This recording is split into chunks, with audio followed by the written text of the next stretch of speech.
होते ही हमारे दिमाग में फिल्मों वाला वही डरावना चेहरा घूमने लगता है। रात में सक्रिय रहने वाले, काले कपड़ों में लिपटे, लंबे दांतों वाले वो रहस्यमयी लोग जो इंसानों का खून पीकर अपनी ताकत बनाए रखते हैं। पर क्या आपने कभी सोचा है कि फिल्मों और कहानियों से बाहर भी क्या ऐसा कुछ सच में मौजूद हो सकता है? यही सवाल एक शांत से पहाड़ी कस्बे नॉर्थवुड के लोगों के सामने तब खड़ा हो गया जब वहां रहने वाले कुछ कॉलेज स्टूडेंट अचानक स्थानीय थाने में घबराए हुए पहुंचे।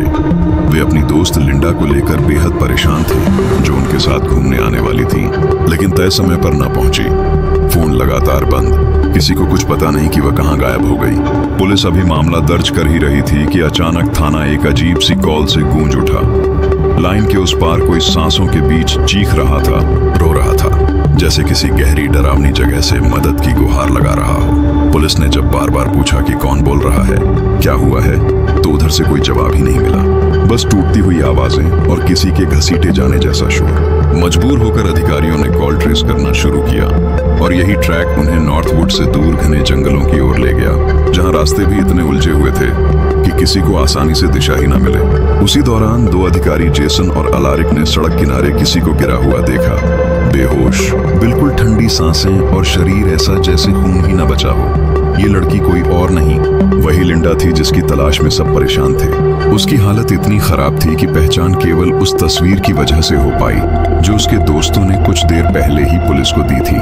लिंडा को तुरंत अस्पताल ले जाया गया, जहां डॉक्टर उसे देखकर ही दंग रह गए। उसके शरीर का लगभग जीवन भरने वाला खून लगातार 2 दिन तक निकाला गया था, इतना कि उसका चेहरा नीला पड़ चुका था। मगर बात यहीं खत्म नहीं हुई। जांच करने पर सामने आया कि उसके 3 दांत ऐसे खोए हुए थे जैसे जबरदस्ती खींचे गए हों। उसके हाथों पर किसी गर्म धातु से जलाए जाने के निशान थे और उसकी पीठ पर किसी अनजान प्राचीन भाषा के अजीब प्रतीक उकेरे हुए थे।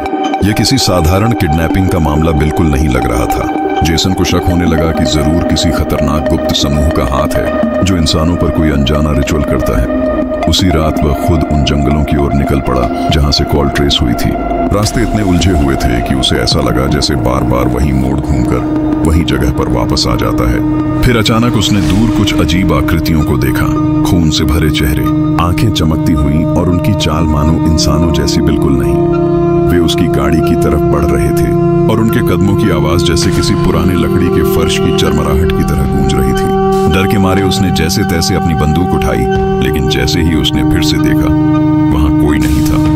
उसी पल उसके सिर पर जैसे कोई भारी पर्दा गिरा और उसे गहरी नींद आने लगी, जैसे किसी ने उसके होश पर कोई जादुई धुंध छोड़ दी हो। जब जेसन की आंख खुली तो वह किसी पुरानी अंधेरी पत्थर की मेज से बंधा हुआ था। उसकी नसों में लगी लंबी ट्यूब से उसका खून धीरे धीरे एक कांच की बोतल में भरता जा रहा था। सामने 2 लोग बैठे थे, एक लड़का और एक लड़की, बिल्कुल आम इंसानों की तरह बात करते हुए, जैसे रोजमर्रा की बातें हों। लेकिन टेबल पर उनके खाने के साथ साथ एक बोतल भी रखी थी जो गाढ़े लाल तरल से भरी थी। वे उसे बारी बारी से ऐसे घूंट घूंट पी रहे थे जैसे कोई महंगी वाइन हो। जेसन ने अपने आसपास नजर घुमाई तो कमरे में कई जगह किसी काले जादू की सामग्री फैली दिखी।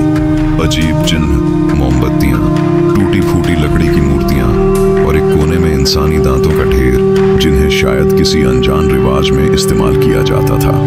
उसे समझ आ गया कि यही वही समूह है जिसने लिंडा को पकड़ा था, वही लोग जो इंसानों के खून से खुद को जिंदा रखते हैं। रात बीतते बीते जेसन की ताकत लगभग खत्म हो रही थी, लेकिन जैसे ही वो लोग कमरे से बाहर गए, उसने किसी तरह अपनी रस्सियां ढीली की और वहां से भाग निकला। बाहर पहुंचकर उसे एक टूटा हुआ फोन बूथ दिखा, जहां से उसने पुलिस स्टेशन कॉल किया।